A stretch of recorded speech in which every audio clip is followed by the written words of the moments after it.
The rain in Oakhaven did not fall. It wept. It had been weeping for a century.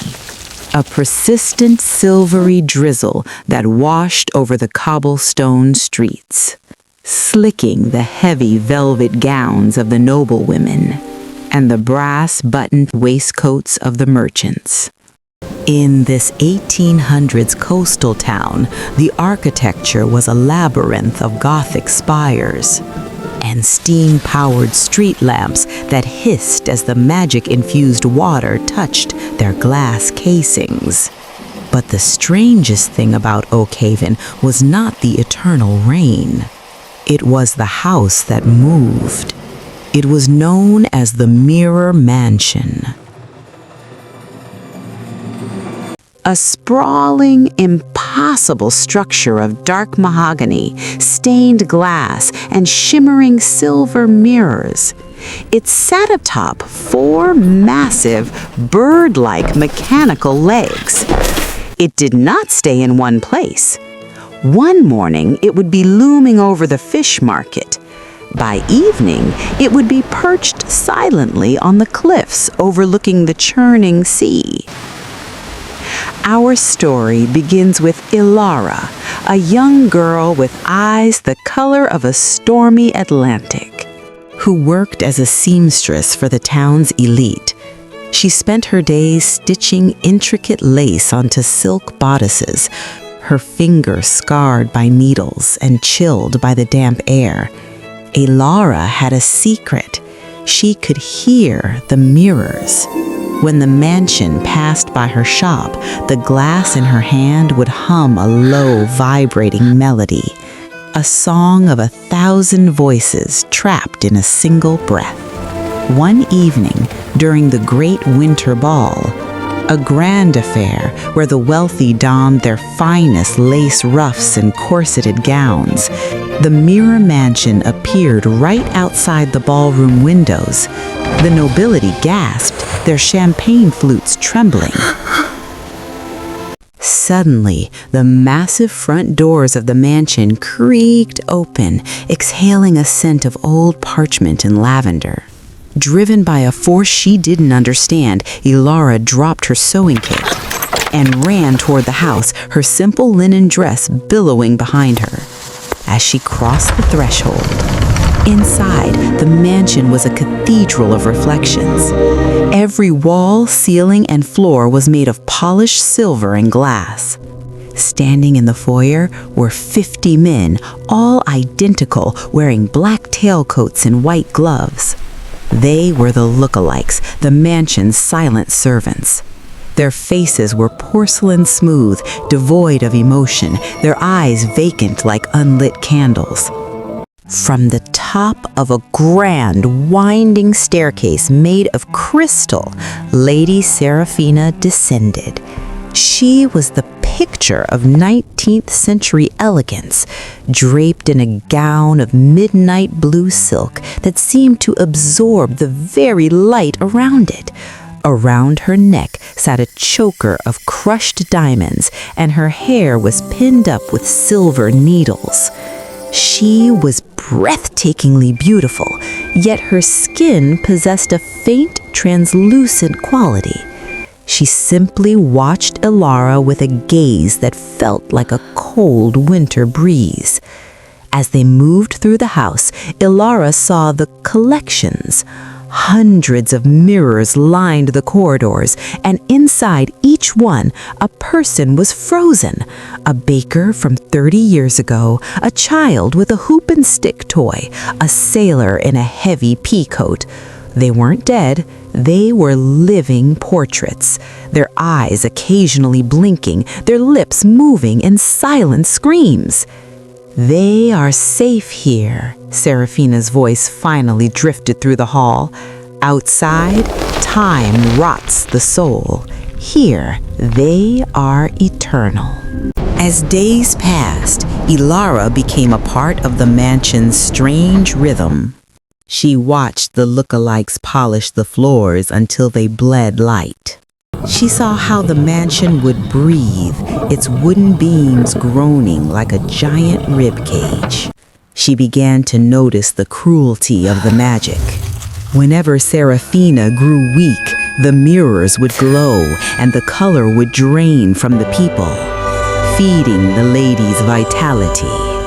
The town below lived in fear, yet they were dependent. The magic rain produced by the mansion's steam vents was the only thing that allowed their strange glowing blue flowers to grow. They sacrificed their privacy for prosperity, never looking up when the mansion's shadow fell over their homes. The first dialogue of their encounter happened in the grand gallery, beneath a chandelier that held 1,000 trapped fireflies. Seraphina held a hand mirror toward Elara, her fingers trembling slightly. "Do you wish to stay beautiful forever, child?" Seraphina asked. Elara looked at her own reflection, tired, soot-stained, and very much alive. She looked at the lady, who was perfect but hollow. "Beauty is a heavy burden for those who cannot feel the sun," Elara replied, her voice steady despite her fear. The tension in the house began to rise. The mansion started to move more violently, its mechanical legs crashing through stone walls as it paced the town like a caged animal. The lookalikes began to flicker, their porcelain skin cracking to reveal gears and clockwork iron sparks. Elara realized the truth. The mansion was hungry. It was a parasite of stone and wood, an ancient entity that required human souls to maintain its form. Elara found Seraphina in the heart room, a chamber filled with a massive pulsing mirror. A chamber filled with a massive pulsing mirror that acted as the mansion's engine. The lady was weeping, her tears turning into tiny glass beads as they hit the floor. She wasn't the monster. She was the first victim. Centuries before, she had made a deal with the house to save her dying town. In return, she became its eternal prisoner and its reluctant hunter. The mansion let out a deafening roar of grinding metal. It wanted more. It wanted the entire town. It began to extend its glass corridors like tentacles, reaching toward the ballroom. "Run! Run, Elara! The house no longer obeys the reflection!" The first time she had ever raised her voice. Elara didn't run. She remembered the hum of the mirrors in her shop. She realized that the mirrors didn't just trap light, they stored memory. She grabbed a heavy silver candelabra and began to smash the mirrors in the corridor. With every shatter, a soul was released, rushing out like a gust of wind, weakening the mansion's hold on reality. The house shrieked. The lookalikes collapsed into piles of rusted gears. The floor tilted at a sharp angle as the mechanical legs buckled. Elara reached the heart room, where the massive central mirror was glowing with a terrifying, blinding white light. The mansion was trying to pull Seraphina entirely into the glass to stabilize itself. Break the center, and the rain stops forever. Elara hesitated. If the rain stopped, the town's economy would fail. The blue flowers would die. The 1800s elegance would be replaced by the harsh reality of poverty. But if she didn't, the town would become a ghost ship of porcelain dolls. "We will learn to live in the sun again," Elara whispered. With a final, desperate swing, she shattered the heart mirror. The sound was like 1,000 crystal bells breaking at once. The mirror mansion didn't explode, it simply dissolved. The mahogany turned to autumn leaves, the silver turned to mist, and the glass turned to clear, ordinary water. The souls of the trapped people drifted down to the town like glowing snowflakes. As the sun broke through the clouds for the first time in 100 years, the people of Oakhaven stepped out of their homes. Their heavy wool coats felt too warm. Their gowns felt too stiff. They looked at each other with eyes that could finally see without a reflection. In the middle of the town square, Elara stood alone. Beside her, an old, weathered woman sat on the cobblestones. It was Seraphina, aged by a century in a single second. "The rain has finally stopped," Seraphina said.